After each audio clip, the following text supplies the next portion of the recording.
की बहुत बड़ी खबर है। फायरिंग का आदेश देने वाले डीएसपी की हत्या कर दी गई है। नेपाल की राजधानी काठमांडू इन दिनों उबाल पर है। जहां कभी पहाड़ों की शांति और बुद्ध की धरती कहे जाने वाले देश की पहचान थी, वहीं अब सड़कों पर आंसू गैस, पानी की बौछारें और गोलियों की गूंज है। सोशल मीडिया बैन के खिलाफ उतरी जनरेशन जीत की आवाज अब एक बड़े आंदोलन का रूप ले चुकी है। यह सिर्फ विरोध नहीं, बल्कि एक ऐसी पीढ़ी की हताशा और नाराजगी है जिसे सुना नहीं गया। हालात तब और बिगड़े जब प्रदर्शन हिंसक हो गया और काठमांडू पुलिस ने प्रदर्शनकारियों पर गोलियां चला दी। कई घायल हैं, कुछ की मौत की खबरें भी आ चुकी हैं। यह आंदोलन अब सिर्फ ऐप्स का नहीं, अभिव्यक्ति की आजादी का सवाल बन चुका है। आंसू गैस और झरते पानी की लहर पहली गश्त निकली तो पुलिस ने आंसू गैस के गोले छोड़े, घने सफेद धुएं की तरह फैलते, आंखों पर जलन दौड़ाते।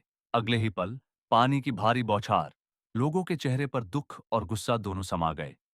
उन धुंधलके में लोग भागते, पकड़ते, गिरते, कुछ और उठते। एक लड़की अपने साथी की पिटाई देख उदास हो रही थी, लेकिन फिर भी सहस्त्र मिलकर खड़ी। वो हिम्मत, वो संकल्प भाव प्रकाश जैसा था।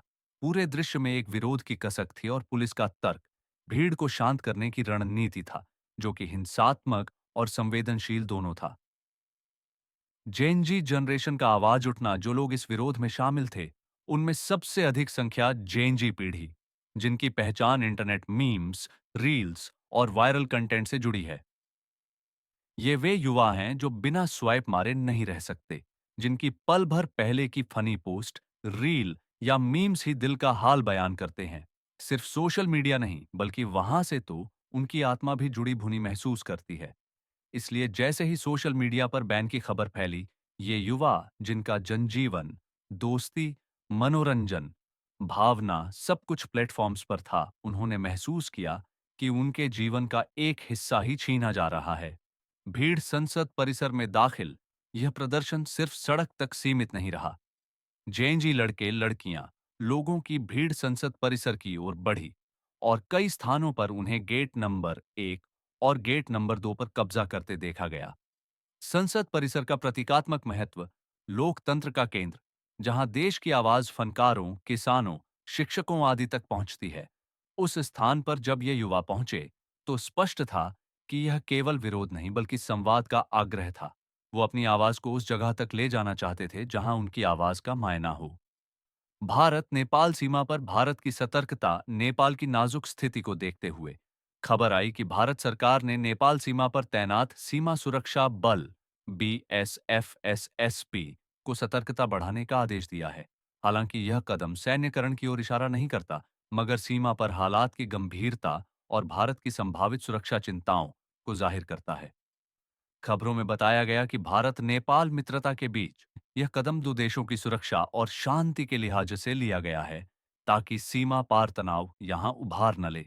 सरकार का निर्णय, सोशल मीडिया पर बैन, इस पूरे प्रकरण की जड़ सोशल मीडिया प्लेटफॉर्म्स पर सरकारी प्रतिबंध है।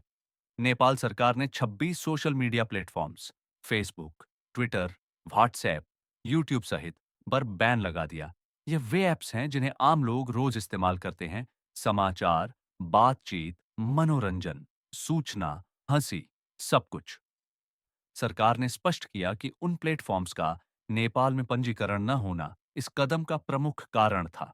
2024 में एक कानून लागू हुआ था, जिसमें सोशल मीडिया कंपनियों को नेपाल में स्थानीय कार्यालय खोलने और टैक्सदाता के रूप में पंजीकरण कराने की अनिवार्यता है। सरकार का तर्क था कि इससे अनियंत्रित कंटेंट, जैसे फेक न्यूज, भड़काऊ सामग्री, अवैध गतिविधियां रोकने में मदद मिलेगी। पंजीकरण का फेर और बैन का विस्तार कहा गया कि जिन्होंने नेपाल में पंजीकरण कराया उन्हें छूट मिलेगी, पर जिन्हें नहीं किया उन पर बैन लागू होगा। चौंकाने वाली बात यह है कि इस सूची में वे विशाल प्लेटफॉर्म भी शामिल थे, जिनकी पहुंच आम जनता के लिए अहम थी। सरकार ने कहा कि बैन तभी हटेगा जब प्लेटफॉर्म अपने कार्यालय खोलकर पंजीकरण कराएंगे और कार्यशैली में पारदर्शिता सुनिश्चित करेंगे।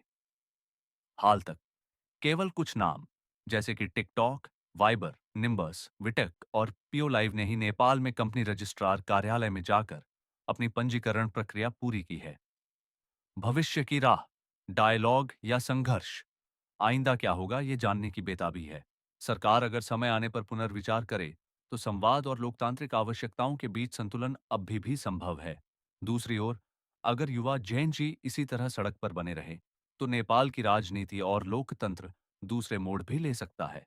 राष्ट्रीय और अंतर्राष्ट्रीय दृष्टियों से यह स्थिति नेपाल के लिए और इसके लोकतंत्र के लिए एक निर्णायक मोड़ है। एक झेंजी पीढ़ी का उद्घोष इस पूरी घटना का सार यही है। जब एक झेंजी लड़का या लड़की कहता है हमें अपनी आवाज चाहिए, तो वह सिर्फ ऐप के स्क्रीन पर लाइक या कमेंट नहीं चुन रहे। वह अपनी पहचान, अपनी भावनाओं, अपनी आजादी की लाल रेखा खींच रहे हैं। यह सिर्फ सोशल मीडिया बैन के खिलाफ विरोध नहीं, बल्कि एक पीढ़ी की आत्मा का उद्घोष है। हम यहाँ हैं, हम सुनना चाहते हैं और हम बोलना चाहते हैं। देखने के लिए धन्यवाद। ऐसे ही और महत्वपूर्ण अपडेट्स के लिए कृपया सब्सक्राइब करें।